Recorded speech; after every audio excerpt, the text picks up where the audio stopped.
Hello, नमस्कार दोस्तों, स्वागत है आपका मेरे नई वीडियो में। हम बात करने वाले हैं ईएमआरएस वैकेंसी 2025। इसके लिए हम मोस्ट इम्पोर्टेंट जीके के क्वेश्चन लेके आए हैं, यानी मोस्ट इम्पोर्टेंट क्लासेस चलने वाली है, यानी 20 दिन गेम चेंजर क्लासें होने वाली है।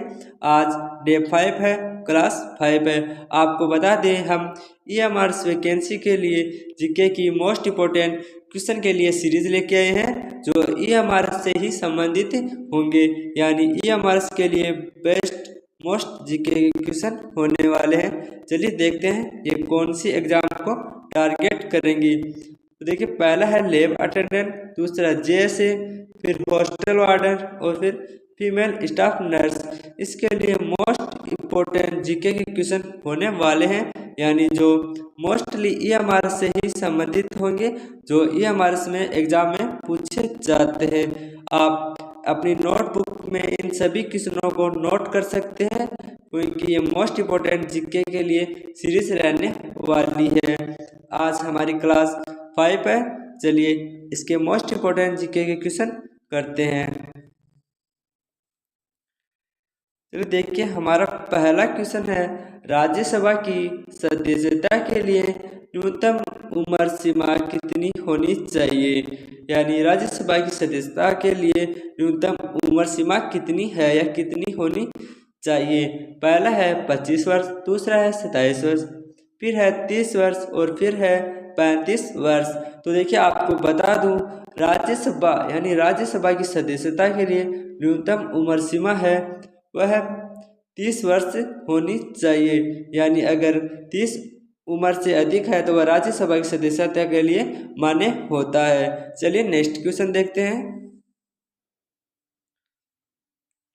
हमारा अगला क्वेश्चन है वह लोकसभा से संबंधित है, यानी लोकसभा की सदस्यता के लिए उम्र सीमा कितनी है, या लोकसभा की सदस्यता के लिए उम्र सीमा कितनी होनी चाहिए? 25 वर्ष, 30 वर्ष, 23 वर्ष, 30 वर्ष, 35 वर्ष। यानी लोकसभा की सदस्यता के लिए उम्र सीमा है वो 25 वर्ष होनी चाहिए। चलिए नेक्स्ट क्वेश्चन देखते हैं। हमारा अगला क्वेश्चन है, भारत का विरासत पशु कौन है? यानी यहाँ पर कौन सा है, ये बताना है कि भारत का विरासत पशु कौन सा है इन 4 ऑप्शन में से।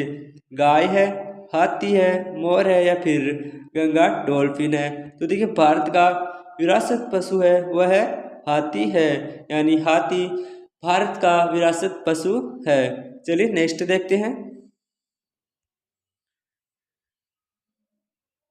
हमारा अगला क्वेश्चन है, संविधान निर्माण की प्रक्रिया में कुल कितना समय लगा? यानी संविधान निर्माण है उसका समय कितना लगा, या फिर संविधान निर्माण में कितना समय लगा? 2 वर्ष 11 महीना 18 दिन, 3 वर्ष 11 महीना 18 दिन, 2 वर्ष 11 दिन या फिर 2 वर्ष 7 महीने 18 दिन। तो देखिए, संविधान निर्माण की प्रक्रिया में कुल समय लगने वाला है वो है 2 वर्ष 11 महीने 18 दिन। तो देखिए, आपको बता दूं कि ये question very very most important है, यानी इंडिया लेवल के एग्जाम में ये क्वेश्चन सर्वाधिक बार पूछा गया है कि संविधान निर्माण की प्रक्रिया में कुल कितना समय लगा। चलिए नेक्स्ट क्वेश्चन देखते हैं। हमारा अगला क्वेश्चन है वह है, मंगल ग्रह को सूर्य की परिक्रमा करने में कितना समय लगता है? यानी मंगल ग्रह को सूर्य की परिक्रमा यानी सूर्य का चक्कर लगाने में कितना समय लगता है? मान लीजिए ये सूर्य है, यह चंद्रमा है। अगर चंद्रमा को सूर्य की परिक्रमा करनी है तो इसको कितना समय लगेगा, यानी एक परिक्रमा करने में कितना समय लगता है? पहला ऑप्शन है 365 दिन, अगला है 350 दिन, अगला है 687 दिन, चौथा है 680 दिन। तो देखिए चंद्रमा को सूर्य की परिक्रमा करने में 687 दिन लगते हैं। इसका राइट आंसर है 3। चलिए अगला क्वेश्चन देखते हैं। अगला क्वेश्चन है वह साइंस से संबंधित है। नीली क्रांति का संबंध किससे है, यानी नीली क्रांति है उसका संबंध किससे है?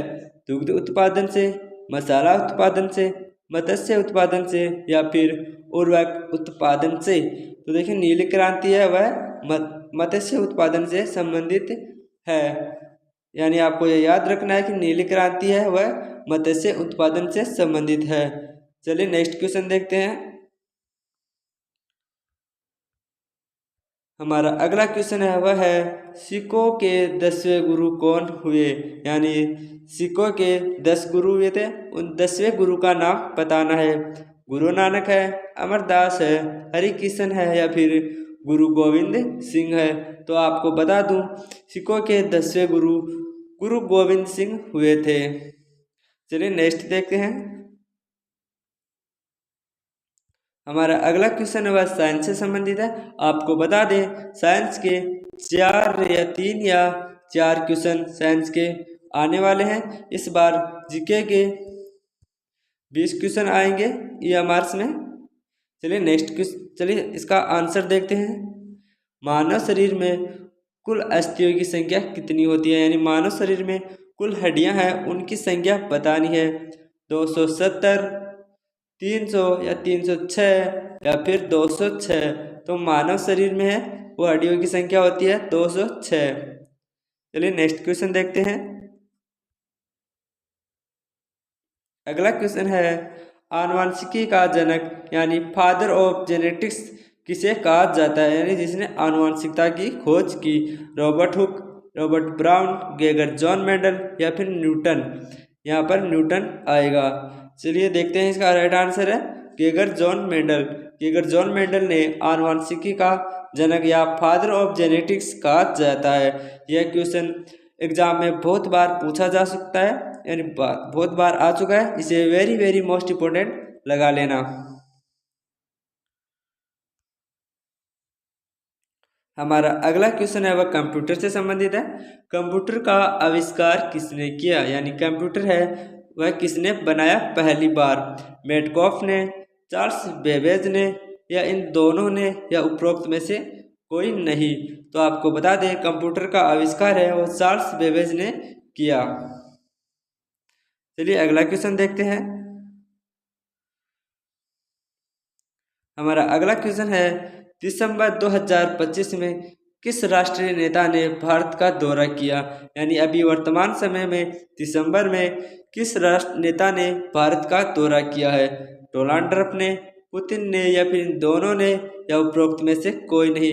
तो आपको बता दें ये क्वेश्चन करंट अफेयर से संबंधित है कि दिसंबर में किस नेता ने भारत का दौरा किया है जो राष्ट्रीय नेता है?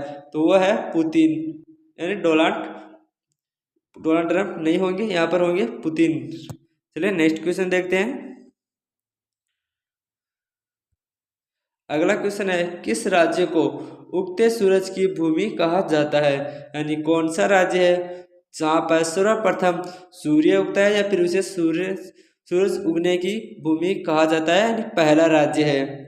जम्मू कश्मीर है, बिहार है, उत्तर प्रदेश है या फिर अरुणाचल प्रदेश है? तो देखिए इसका राइट आंसर है अरुणाचल प्रदेश, यानी अरुणाचल प्रदेश को उगते सूरज की भूमि कहते हैं। हमारा अगला क्वेश्चन है भूटान की मुद्रा का क्या नाम है? देखिए 2023 में मुद्रा से संबंधित एक क्वेश्चन आया था, तो इस बार मुद्रा से संबंधित एक क्वेश्चन जरूर पूछा जाएगा। तो पहला है डॉलर है, रुपया है, यूरो है या फिर रियाल है? तो देखिए भूटान की मुद्रा है उसका नाम है डॉलर। चलिए नेक्स्ट क्वेश्चन देखते हैं। अगला क्वेश्चन है दुनिया की छत कौन सा पत्थर है, या फिर यहाँ पर पठार आएगा? यहाँ पर आएगा दुनिया की छत कौन सा पठार है, यानी कौन से पठार को दुनिया की छत कहा जाता है? नागपुर का पठार या फिर तिब्बत का पठार, पामीर का पठार या इनमें से कोई नहीं? तो देखिए पामीर का पठार है वो दुनिया की छत कहते हैं। चलिए नेक्स्ट क्वेश्चन देखते हैं। अगला क्वेश्चन है अग्नाशय की कौन सी कोशिका इंसुलिन निर्माण करती है, यानी अग्नाशय की कौन सी कोशिका है जो इंसुलिन का निर्माण करती है? गामा है, अल्फा है, बीटा है, कैरोटीन है। तो देखिए इसका राइट आंसर क्या है।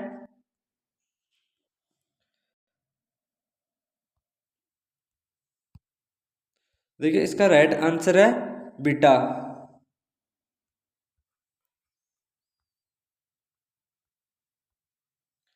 यानी अग्नाशय की कौन सी कोशिका है वह इंसुलिन का निर्माण करती है, तो इसका राइट आंसर है बीटा।